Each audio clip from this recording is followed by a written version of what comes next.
My foster parents treated me like crap, so I obliterated their reputation in our small town. My parents both lost their lives in a hit-and-run car accident when I was 10. My dad was only 39 and my mom 35. Neither of them had relatives who could take me in. We lived in a really small, church-going town where everyone knew one another. My dad had been the heir to a small fortune and so didn't really have to work. He didn't like the big city, so him and my mom decided to move to a small town where he could have an antique store. My mom was into collecting antiques. I would have had to go the orphanage route when they died, but this couple from the church, who I will call Mr. and Mrs. Banks, made this big to-do in church about how a little girl needs a loving home. And God has given us this joyous task of bringing her up in our home and hearts. It's been a long time, and I don't remember if those were Mrs. Banks' exact words, but they were something cringe-worthy like that. The Banks had their own daughter, Kitty, who was a year older than me. That should have meant we would be super good friends, but Kitty had her own thing going and practically ignored me. She was a holier-than-thou type. The Banks received a stipend from the state to take care of me, but they also received checks every month from my dad's estate, which was supposed to take care of me until I was 18.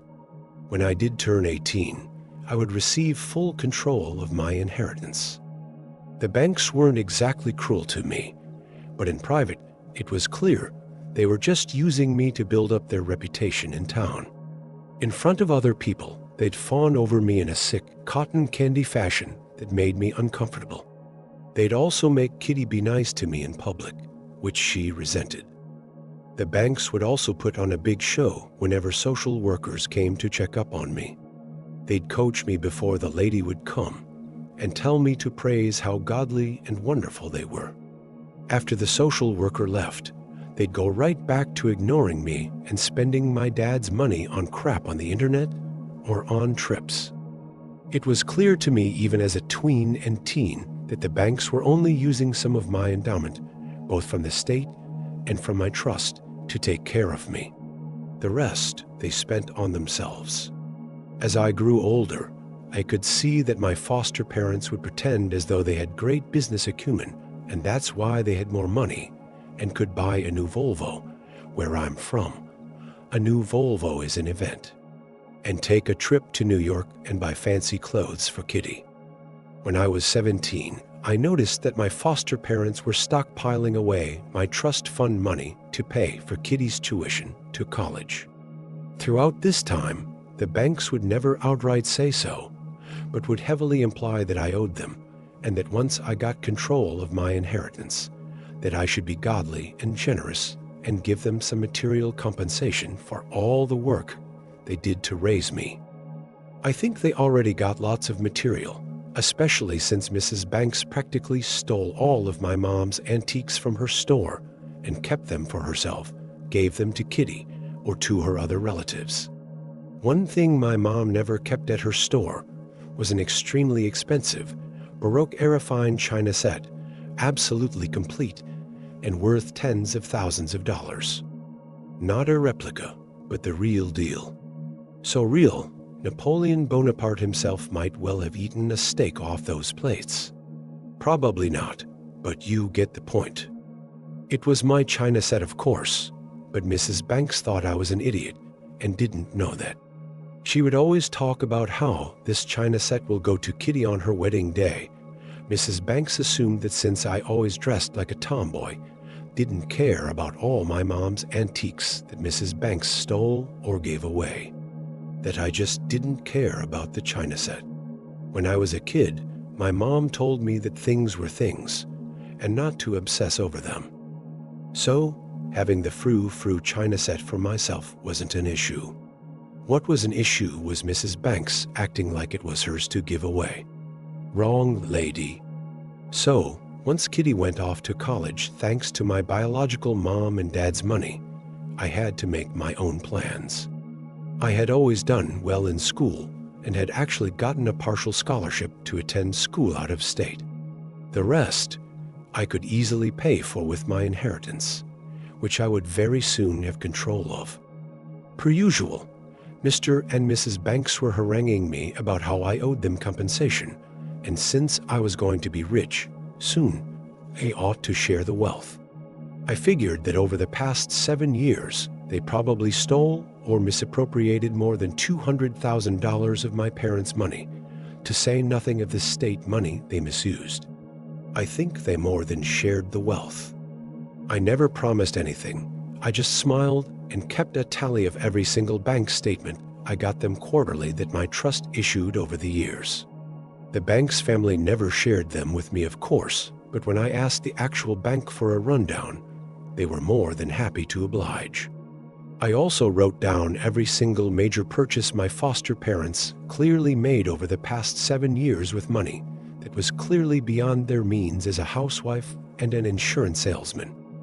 Things such as a $40,000 car for cash, a used $20,000 car for cash that they gave to Kitty, trips to Hawaii, New York, cash gifts to the church that made them look super generous at my deceased parents' expense.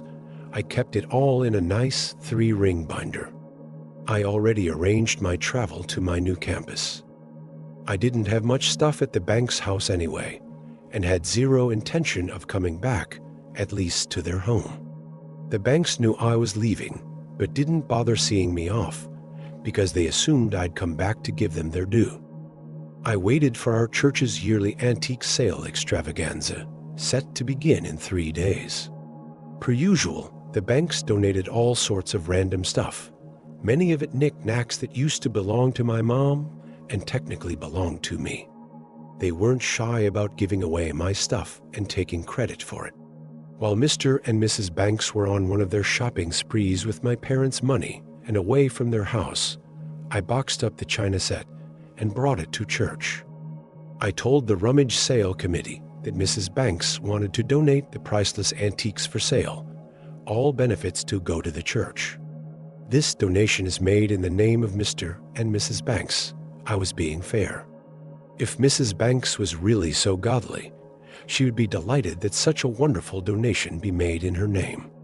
Sadly, I knew she'd go the other way, because she was faker than porn star implants. The ladies were flabbergasted, especially when I told them the appraisal of the set's value. I also told them that if they needed proof of ownership and right to sell, to contact the number of a certain attorney in New York. They thanked me profusely and praised the Lord Jesus for Mrs. Banks' generosity. This would be the most expensive item in their sales history. Everyone knew no one could afford to buy the set outright, but everyone would love to buy the pieces piecemeal. Like, I got a cup and saucer, or I got one of the chargers. I got an egg cup. The Banks were supposed to work the sale the second day, and I wasn't there. What I did hear was that my foster mom went ballistic when she saw her china set for sale, and that it was a huge hit, and ladies from all over the county had bought pieces of it, and it raised so much money for the church. My foster mom threw a tantrum and said that I had stolen the set from her house. The ladies at the church explained that I had made the donation in her name, and she was getting credit for the donation to the church. My foster mom was practically yanking her hair out, according to what I heard later. She was trying to track down who had bought pieces and trying to get them back. Of course, she was unsuccessful. What she was successful in was looking like a Grey de Douche bag. The entire church thought she was selfish and materialistic and acting very ungodly, especially the way she cursed her foster daughter. A week later, my foster parents received a package by registered mail from me and my attorney. It contained my binder where I showed my bank statements and also a list of all their spending extravagances. It also contained a warning from my attorney that should they ever try to contact me again for money, that they will receive a bill and a court date. 10 years later, I work as a 3rd-grade teacher. I'm married to an accountant, and we have a 3-year-old son and 1-year-old daughter. Kitty ended up working through college, and as we've gotten older, we've reconnected. She apologized for the way she acted when we were kids. We're friends now, and see each other multiple times a year, often just for lunch. She's an elementary school teacher too, and married to an engineer. She has a 4-year-old daughter. Both of our older kids play together when our families meet. We both have our own wedding china. She has gone to a lot of therapy due to her toxic parents, she tells me. As for her parents, they still live in their small town because they're too broke to move. Their reputation is of being that couple who drove both their children away and stole money from that poor little girl whose parents died, and they tried to steal money from Jesus when they whined about getting their Baroque china back. I hope your Volvo was worth it.